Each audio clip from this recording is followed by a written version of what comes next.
Full A plus തന്നെ കിട്ടണം, പാസ്സായാൽ പോരാ. ഇങ്ങനെ ടെൻഷൻ അടിച്ചിട്ട് ഒരു കാര്യമില്ല. ഇന്ന് വരാൻ പോകുന്നത് എക്സാം റിസൾട്ട് ആണ്, അല്ലാതെ ഹോസ്പിറ്റലിൽ ഒരു ടെസ്റ്റിന് കൊടുത്തിട്ട് അവിടെ നിന്ന് കിട്ടുന്ന റിസൾട്ട് അല്ല ടെൻഷൻ അടിക്കാൻ. അല്ല, നിങ്ങളെ പറഞ്ഞിട്ടും കാര്യമില്ല, വീട്ടുകാരും നാട്ടുകാരും തരുന്ന ഒരു പ്രഷർ ഉണ്ട്. ഈ റിസൾട്ട് വന്നത് എത്ര എ പ്ലസ് ഉണ്ട്, ഈ ക്വസ്റ്റ്യൻ കേട്ടാൽ അറിയാം അവർക്ക് വല്ല കോളേജ് എന്തെങ്കിലും ഉണ്ടോ നമ്മൾക്ക് സീറ്റ് തരാനാണെന്ന്.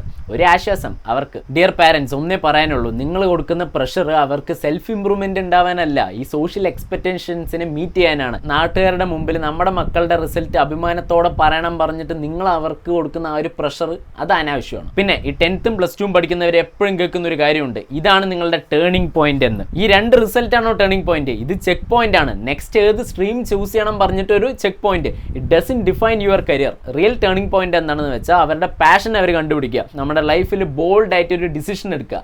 ഇതാണ്. ഇനിയും 10th ആണ് എന്തോ വലിയ സംഭവം, പ്ലസ് 2 ആണ് നിങ്ങളുടെ ജീവിതം മാറ്റാൻ പറ്റുന്നത്, ഫുൾ എ പ്ലസ് വാങ്ങിയില്ലെങ്കിൽ ഈ ഒരു സംഭവം മാറ്റണം. സ്കില്ലാണ് ഇമ്പോർട്ടൻറ്റ്, അല്ലാതെ ഏത് ജോലിക്കാണ് 10th 12th മാർക്ക് ഷീറ്റ് ഇങ്ങനെ കാണിക്കേണ്ടി വരുന്നത്? ജോബ് വിട്. നിങ്ങളൊരു സ്റ്റാർട്ടപ്പ് തുടങ്ങുകയാണെങ്കിൽ ഏത് ഇൻവെസ്റ്റേഴ്സ് നിങ്ങളുടെ 10th എത്ര എ പ്ലസ് ഉണ്ട് എന്നാലേ ഞാൻ ഇത്ര ഇൻവെസ്റ്റ് ചെയ്യുള്ളൂ ആരെങ്കിലും പറയോ? ഈ വീഡിയോ 10th പ്ലസ് 2 സ്റ്റുഡൻസ് കാണുന്നുണ്ടാകും, നമ്മൾക്കറിയുന്ന കുറേ പേര് കാണുന്നുണ്ടാകും. അവരുടെ അടുത്ത് പോയിട്ട് നിൻ്റെ റിസൾട്ട് താ, ഞാൻ സ്റ്റാറ്റസ് ഇടട്ടെ എന്ന് ചോദിക്കുന്നതിന് പകരം ഈ വീഡിയോ അയച്ചു കൊടുത്തിട്ട് കുറച്ചെങ്കിലും സമാധാനം അവർക്ക് കൊടുക്കുക.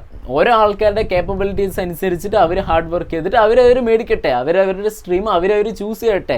നമ്മളൊരു ഗൈഡായിരുന്നാൽ മതി, അല്ലാതെ പിടിച്ച് ഇതല്ല ചെയ്യേണ്ടത്. അപ്പോൾ എല്ലാവരും കാമായിട്ട് റിസൾട്ട് നോക്കുക. ഫസ്റ്റ് നോക്കി പറഞ്ഞതുകൊണ്ട് പാസ്സാവാനും പോകുന്നില്ല, ലാസ്റ്റ് നോക്കി പറഞ്ഞിട്ട് ഫെയിൽ ആവാനും പോകുന്നില്ല. ഈ തിരക്കൊക്കെ കഴിഞ്ഞ് മെല്ലെ സമാധാനത്തോടെ. Okay, by.